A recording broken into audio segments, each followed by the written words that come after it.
Good morning, I'm Remo, and this is the Daily Signal for October 20th, 2025. Breaking. Thieves just pulled off one of the most brazen art heists in history, stealing crown jewels from the Louvre in broad daylight using chainsaws and cherry pickers. Stay tuned for the rest of the stories. Unfiltered. Now, Here are the other top stories for October 20th, 2025. Israel announces Gaza ceasefire resumption with aid deliveries restarting Monday after weekend violations. 2 dead as cargo plane skids off Hong Kong runway into the sea, airport operations suspended.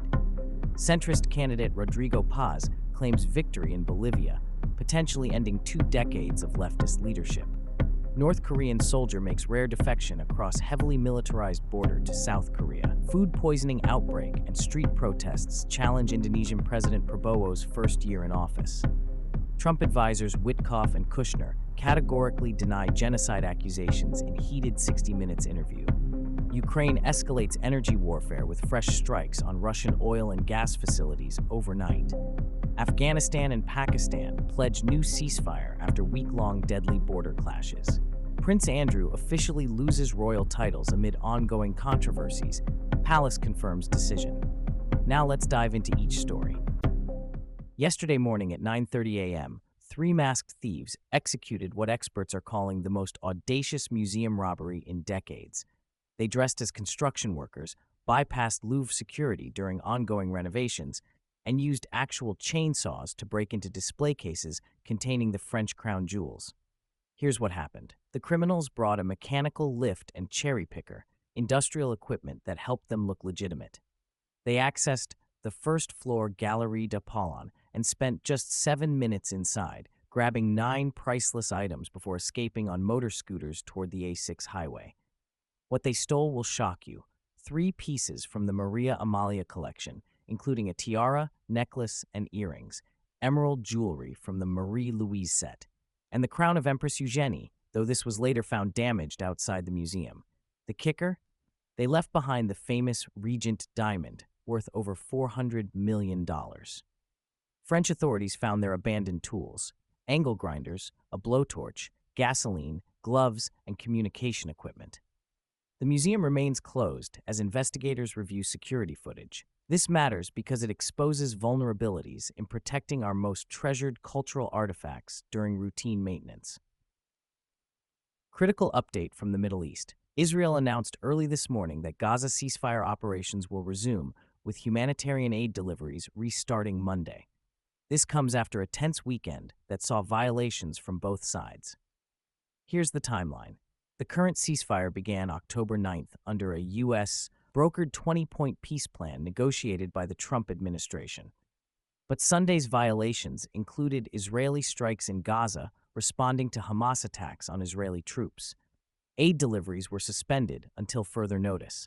The fragile agreement includes immediate cessation of hostilities, prisoner exchanges, and plans for Gaza's political transition.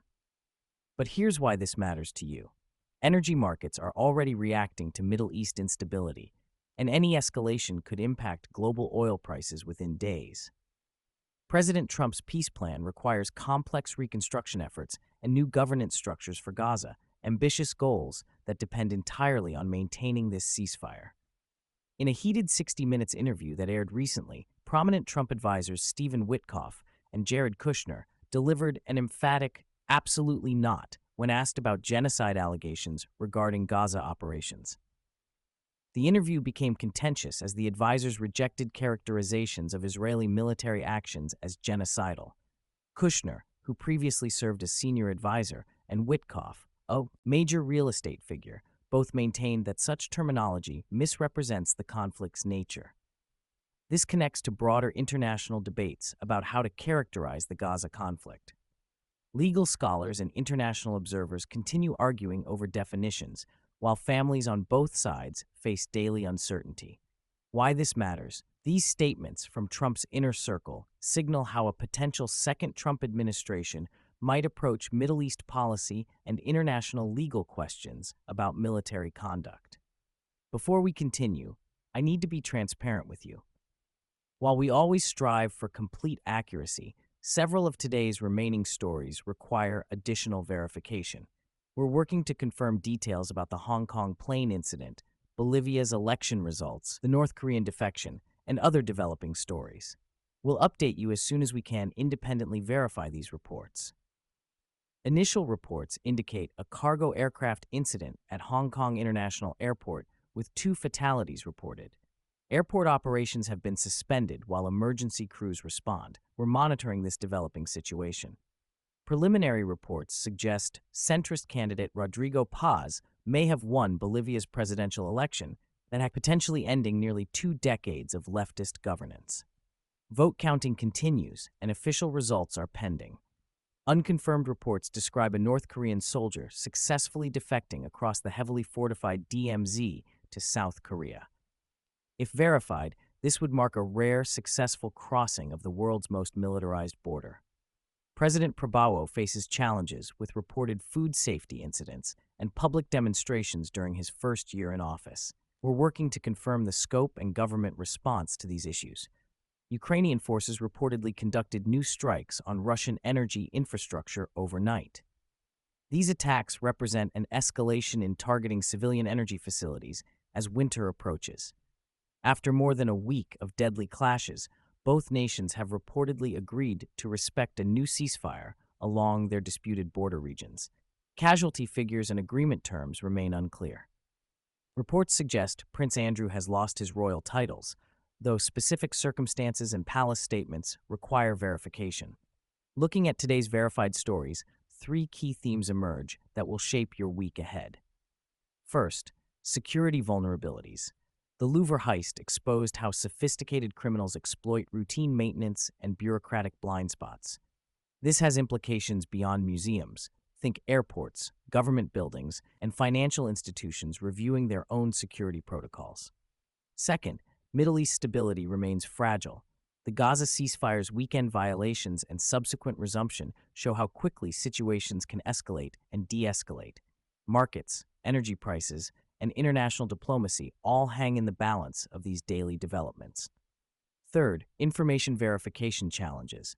In our connected world, news travels faster than fact-checking. Today's mix of confirmed and unverified stories reminds us that breaking news requires patience and verification. For your Monday, watch oil prices if Middle East tensions continue. Monitor your investment portfolio if you have international exposure. And remember that developing stories often change significantly as facts emerge. The biggest takeaway? Whether it's art thieves using construction equipment or diplomats negotiating ceasefires, human ingenuity, for better or worse, continues to surprise us. Stay informed, stay skeptical, and we'll see you tomorrow with the Daily Signal. I'm Remo. Thanks for listening. Unfiltered.